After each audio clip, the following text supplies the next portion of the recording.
আমাদের দায়িত্ব হচ্ছে এই কোরআনকে আঁকড়ে ধরা।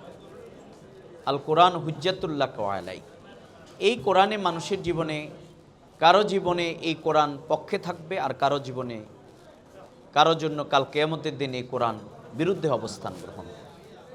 তাহলে আল্লাহ রাব্বুল আলামিনের পক্ষ থেকে যে কোরআন আমাদের জন্যে দেয়া হয়েছে, হুদাল্লিন নাস, আমাদের জন্যে যে হেদায়াতের আলোকবর্তিকা দেয়া হয়েছে, আমরা কিন্তু আজকের এই কোরআন থেকে যথাযথভাবে সব ফায়দাটা কেন পাচ্ছি না পাওয়ার কারণ হচ্ছে আল্লাহ তাআলা সেটিও কিন্তু কোরআনে পাকে বলে দিয়েছে, আফাত উমিনুনা বিবাদিল কিতাব ও তাকফুরুনা বিবাদ ফামা জাযাউ মান ইয়াফআল যালিকা মিনকুম ইল্লা খিদিয়ুম ফিল হায়াতিদ দুনিয়া ওয়া ইয়াউমাল কিয়ামাতি ইউরাদ্দুনা ইলা আশাদ্দিল আযাব।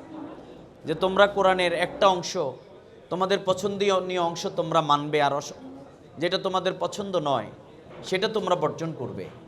যদি এটা তোমরা করতে থাকো তাহলে এই কোরআন তোমাদের জন্য কোনো কল্যাণকর কিছু বই নিয়ে আসতে পারবে না, বরং তোমাদের জন্যে কাল কিয়ামতের দিন কঠিন শাস্তি তোমাদের জন্য অপেক্ষা করছে।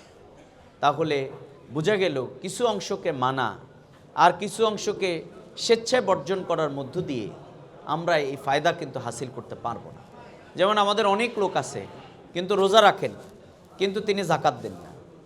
আমাদের অনেক লোক আছেন তিনি কিন্তু তার ইসলামের অন্যান্য বিধান মানেন, কিন্তু হালাল হারামের বিধান মানেন না। যিনি হালাল হারামের বিধান মানেন না তার ইবাদত কিন্তু আল্লাহর কাছে কোনোদিন কবুল হবে না। যিনি সম্পদ অর্জন করেছেন কিন্তু যাকাত দেন না, তার এই সম্পদ কাল কিয়ামতের দিন তাকে সর্প হয়ে কিন্তু কি করবে? দংশন করতে থাকবে। সে সাপের মতো এসে তাকে সবল দিয়ে বলতে থাকবে যে আমি তোমার সেই সম্পদ, যে সম্পদকে তুমি আঁকড়ে ধরে রেখেছিলে।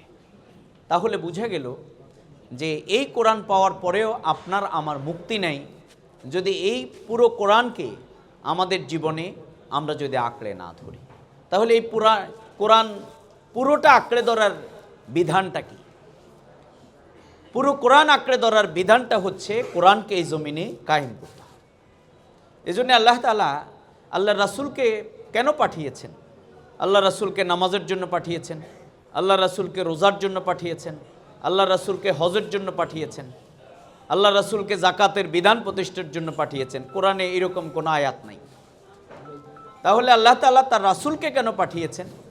আল্লাহ রাসূল সাল্লাল্লাহু আলাইহি সাল্লামকে আল্লাহ তাআলা কেন পাঠিয়েছেন? কোরআনে আল্লাহ 3 জায়গায় বলেছেন, ওয়াল্লাযী আরসালা রাসূলাহু বিল হুদা ওয়া দীনিল হক লিইয়ুযহিরাহু আলা দ্বীনি কুল্লি।